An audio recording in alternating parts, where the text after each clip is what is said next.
سر جی میرا ایک سوال ہے کہ یہ اکثر ہمارے ہاں مطلب کہ فوتیاں ہو جاتی ہیں اور جنازہ جب پڑھا جاتا ہے جنازے کے بعد آیا کیا یہ منہ دیکھنا قابل ہے یا نہیں؟ جنازہ پڑھنے کے بعد بھیا اکثر لوگ منہ چہرہ اٹھا کے چہرہ دیکھنا شروع ہو جاتے ہیں. فوتگی ہو جاتی ہے تو جنازے کے بعد منہ دیکھتے ہیں میت کا، کہتے ہیں اس کا کوئی ثبوت ہے؟ کہاں سے ثابت ہے یہ ثبوت نہیں. ایک تو یہ نہیں کہ یہ جو سوال کر رہے ہیں کہ بھئی لوگ دیکھتے ہیں اور ایسا کرنا صحیح ہے یا نہیں، تو اصل میں بعض علاقوں میں یعنی موت میت کے موقع کے اوپر جو ہے نا وہ بہت سارے جو ہے وہ یوں سمجھیں کہ روایتی انداز ہیں یا لوگوں کے اپنے اپنائے ہوئے طریقے ہیں.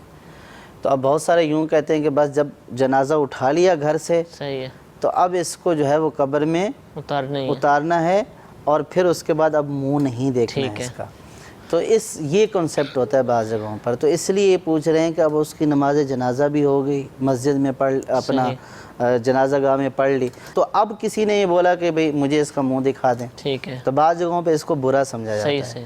تو اس کا منہ دکھانا یا دیکھنا ہے شرعاً تو اس میں کوئی حرج نہیں ہے. اب بھی اگر کسی نے جو ہے وہ اس کا وہ ہٹا کر منہ دکھا دیا تو شرعاً کوئی گناہ والی بات نہیں ہے. قبر میں رکھ دیا اب بھی دیکھ سکتے ہیں؟ اب بھی دیکھ سکتے ہیں. ٹھیک ہے، اس کو دیکھنے کی اجازت ہے. جزاک اللہ.